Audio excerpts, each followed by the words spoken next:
भाद्रपद कृष्ण अष्टमी को श्री कृष्ण जन्माष्टमी कहते हैं, क्योंकि यह दिन भगवान श्री कृष्ण का जन्म दिवस माना जाता है। इसी तिथि की घनघोर अंधेरी आधी रात को रोहिणी नक्षत्र में मथुरा के कारागार में वसुदेव की पत्नी देवकी के गर्भ से भगवान श्री कृष्ण ने जन्म लिया था।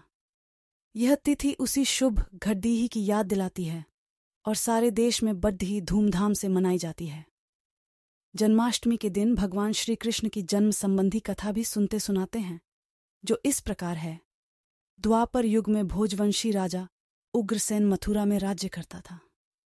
उसके आत्ताई पुत्र कंस ने उसे गद्दी से उतार दिया और स्वयं मथुरा का राजा बन बैठा।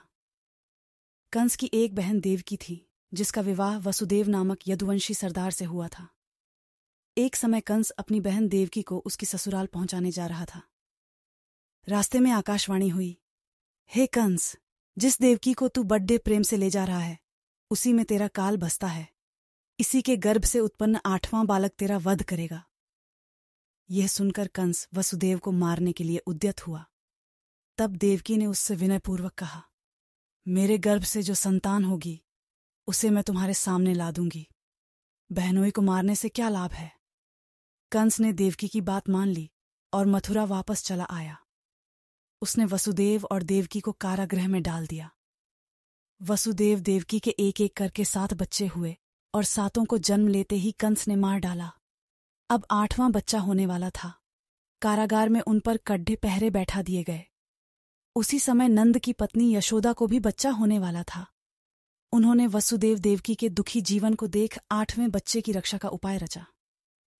जिस समय वसुदेव देवकी को पुत्र पैदा हुआ, उसी समय संयोग से यशोदा के गर्भ से एक कन्या का जन्म हुआ, जो और कुछ नहीं सिर्फ माया थी। जिस कोठरी में देवकी वसुदेव कैद थे, उसमें अचानक प्रकाश हुआ और उनके सामने शंख, चक्र, गदा, पद्म धारण किए चतुर्भुज भगवान प्रकट हुए। दोनों भगवान के चरणों में गिर पड़े। तब भगवान ने उनसे कहा, अब मैं पुनः नवजात शिशु का रूप धारण कर लेता हूं। तुम मुझे इसी समय अपने मित्र नंद जी के घर वृंदावन में भेज जाओ और उनके यहाँ जो कन्या जन्मी है उसे लाकर कंस के हवाले कर दो। इस समय वातावरण अनुकूल नहीं है, फिर भी तुम चिंता न करो। जागते हुए पहरेदार सो जाएंगे, कारागृह के फाटक अपने आप खुल जाएंगे और उफनती अथाह यमुना तुमको पार जाने का मार्ग दे देगी। उसी समय वसुदेव नवजात शिशु रूप श्रीकृष्ण को सूप में रखकर कारागृह से निकल पढ़े और अथाह यमुना को पार कर नंदजी के घर पहुंचे। वहां उन्होंने नवजात शिशु को यशोदा के साथ सुला दिया और कन्या को लेकर मथुरा आ गए। कारागृह के फाटक पूर्ववत बंद हो गए। अब कंस को सूचना मिली कि वसुदेव देवकी को बच्चा पैदा हुआ है।